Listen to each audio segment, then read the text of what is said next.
Essole kuyugi update CV ko sinziro kubanga otuuliriza. Jeno Muhoozi Kainerugaba avuddeyo n'agenda maaso n'okukola statement egenze maaso n'okuteekawo entiisa eri bannayuganda naddala abo bali ku ludda oluvuganya gavumenti naddala mu opposition figures nga zaatagetinze.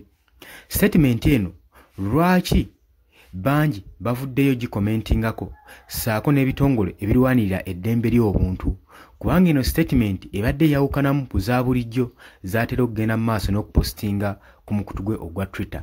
Wabula tetumanyi ddala oba waliwo omulala ayeerimbika mu akaunti ya Chief of Defence Force Muhoozi Kainerugaba okuteekayo statements zino kubanga bino byonna byewuunyisa okubanga Chief of Defence Force yasobola okubanga avaamu ebigambo nga bino. Jjukira nti nno is a high ranking officer mu ggwanga lyattu Uganda. Kitegeeza posti yonna gy'aba akoze ebegenda getinga viral. Kiba kiraga engeri bannayuganda gye babonaabonamu era nga ng'engeri gye bafugirwamu ku maggwa eri abakulembeze baabwe. Kubanga statement eteereddwa ku mukuto ogwa Twitter egenze maaso n'okulabula ekibiina kya National Unity Platform era saako n'okikuba entiisa ey'amaanyi era beekubidde omulanga eri ebitongole byonna ebirwanirira eddembe ly'obuntu naddala mu kano akaseera nga tusemberedde akalulu ka 2026 kibatiisizza nnyo kuba bagamba bagenda maaso n'okulaba posts nga zino ziba zibakangira ddala si bokka saako n'okutiisa abawagizi baabwe ab'ekibiina kino ekya National Unity Platform abaagala okuteekawo enkyukakyuka mu ggwanga. Era abalala batunuulidde posti eno nga obumu ku bubonero obugezo okutiisatiisa bannayuganda n'okubasirisa obutoogera ku ebyo bye baagala okulitisayizinga ku gavumenti ebigenda mu bukyamu.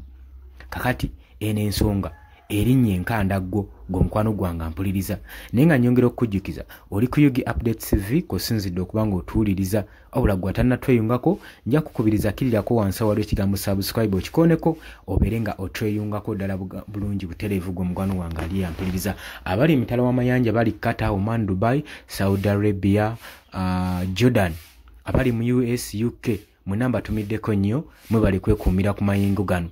Kakati Muhoozi Kainerugaba oluvannyuma lwa posti eno okulabikako ku mukutu gwe ogwa social media ogwa Twitter ng'egamba nti nno ye buli wabulira ng'ali bored ng'ali unhappy ekintu ky'atera okukola kwe kuwamba omu ku bakulembeze b'ekibiina ekya National Unity Platform n'amutwala mu basement ye n'amucunya. Yebadde posti ya Jeno Muhoozi Kainerugaba newankubadde byogeddwa era posti etambudde viral. Chief of Defence Force Muhoozi Kainerugaba tannavaayo kukeiminga ku posti eno so ate era tannavaayo kujeegaana. Kabonero akakulaga nti akimanyiiko.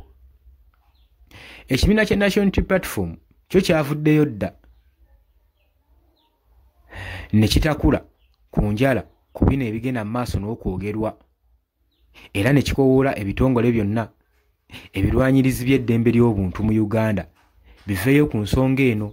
Wabula newankubadde ab'ekibiina kino ekya National Unity Platform babadde tebannavaayo ebibiina bino bibadde byavuddeyo dda ku posting eno nga bigamba nti mu kaseera kano okulaba posti zino nga ziva wa Chief of Defence Force kikanga eggwanga ate nga mu kaseera ke kamu nga Muhoozi Kainerugaba ali mu position ezeeyagaliza okusikira entebe ya kitaawe ey'obukulembeze Omwami Yoweri Kaguta Museveni. Kino kyongerera ddala okukanga eggwanga era kiba kiraga nti waliwo olukwe olutegekebwa okuwamba obuyinza sinakini waliwo olukwe lw'okuwamba abamu ku bakulembeze b'ekibiina ekya National Unity Platform oba omukulembeze waakyo Robert Kyagulanyi Ssentamu aleme kubanga atuuka mu kalulu ka 2026. Kino abasinga weebatu we bakitunuulidde naye nga posti zino naggambye tezikuma kutiisatiisa ggwanga lyokka wabula zirina engeri gye zitattanamu demokulasiya w'eggwanga Uganda saako n'enkolagana wakati w'eggwanga erya Uganda saako n'amawanga ag'ebunaayira.